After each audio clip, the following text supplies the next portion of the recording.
Hello, everybody, and welcome. I'm going to talk to you today about Aristotle's views of tragedy, and really, this is more of an at a glance. Aristotle wrote this great text called Poetics, and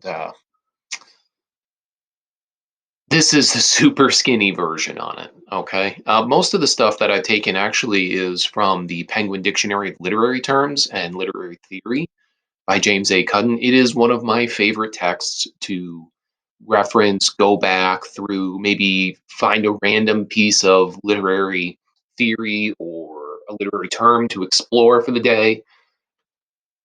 Now, Aristotle's definition of tragedy is defined as an imitation of an action that is serious, complete, and of a certain magnitude, in a language embellished with each kind of artistic ornament in the form of action, not narrative, with incidents arousing pity and fear, and has as its goal a catharsis, which is a purging of emotions.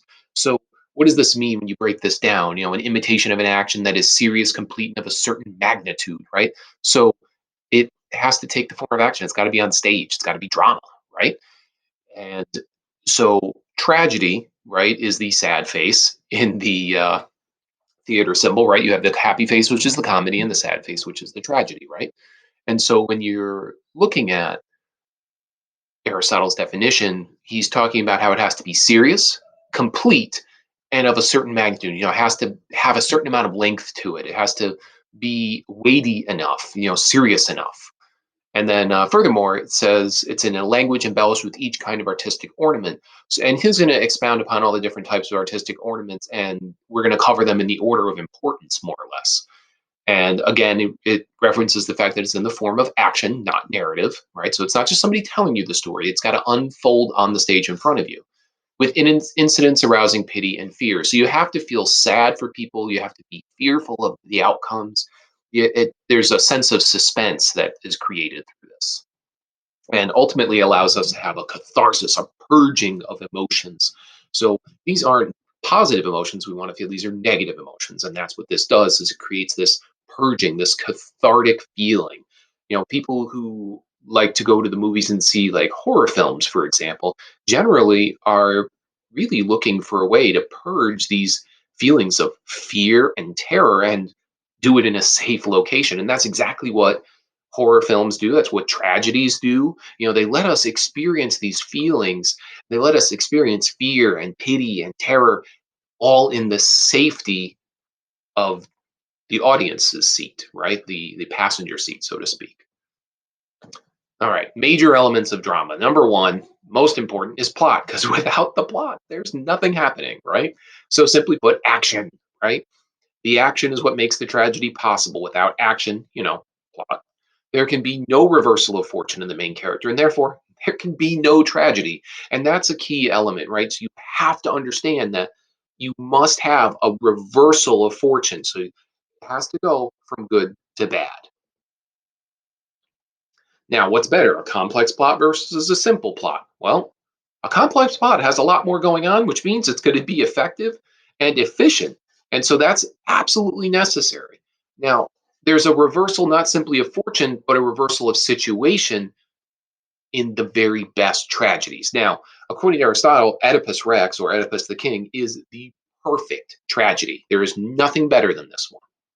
It accomplishes all of the notes that are required.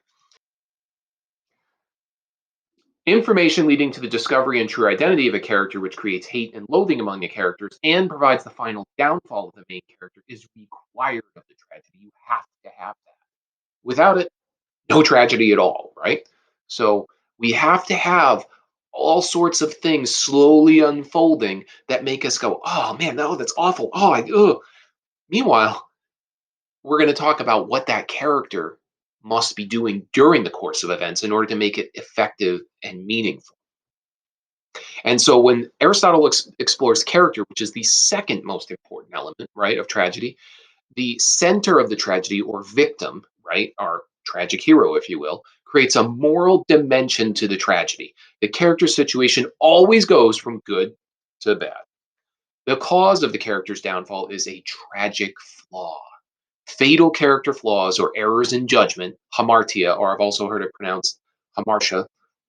I suppose either one's fine. I'm not an expert on it. I'm just going to say hamartia. Usually it is a false sense of position or pride, which is hubris. Sometimes you'll see it spelled with a Y. I like it with the U. We're going with the U. Hubris, right? And that's where you think you're better than you really are. Meanwhile, because you think you're better than you really are, you end up committing these character your character flaws allow you to make errors in judgment, this hamartia, these moments where you mess up because you think you're better than you really are. Meanwhile, the whole time you're trying to do the right thing. And I'm speaking, of course, from the perspective of the main character, the tragic hero, right? The object of the character is to excite both pity and fear. Big capital words, big capital letters, because we need to have pity and fear evoked in us, the audience. The character must be noble and likable so that we feel pity for their downfall.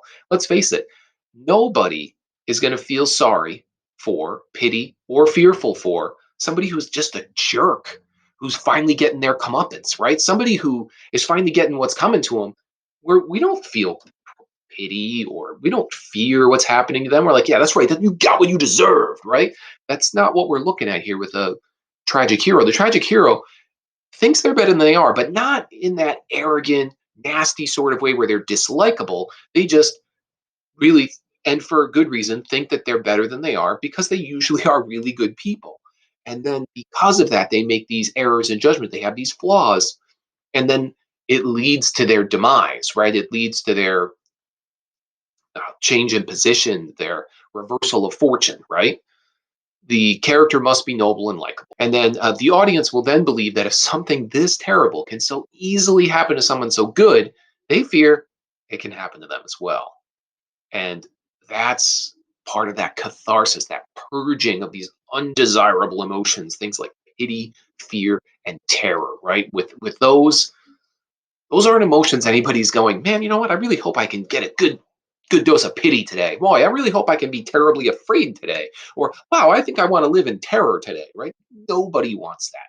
That's not desirable. And that's why tragedy gives us an opportunity to experience these emotions, but in this safe zone where it's not specifically our own pity, our own fear, our own terror that's affecting us. And then we get to some of the less important ones, although thought, to be fair, is very important. The main character whose downfall is inevitable, unavoidable, must have an overwhelming sense of noble thought and intent. You have to be this person who is, the main character, rather, has to be, our tragic hero, has to be somebody who is trying to do the right thing, trying so hard, and in spite of it all, screws up. It's sad. It's tragic, right? Diction. So, diction is simply put word choice, the playwright's decision of how best to effectively communicate his ideas and concepts. Now, you might not think, word choice, whatever. Doesn't really matter, does it? It absolutely matters. The word choice, the diction, the way the play is constructed really helps to draw us in as an audience. It helps us to connect with the characters and the emotions and the feelings that are happening in the play.